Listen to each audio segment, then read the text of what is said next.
is interesting enough for yet another flight coming out of Curacao to Curacao, and that is actually what we need.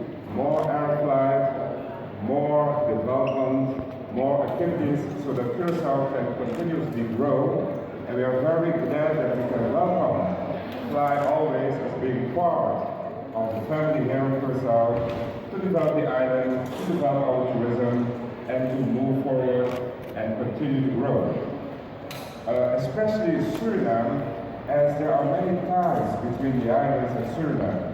And if we go back into history, there are many families between the two countries, and the fact that we have additional airlift is only good to extend those relationships that we have, but even the opportunity to choose between different carriers and to extend the relationship that we have. That's why, again, from the government perspective, a very warm welcome, and as you said, we look forward to many more flights.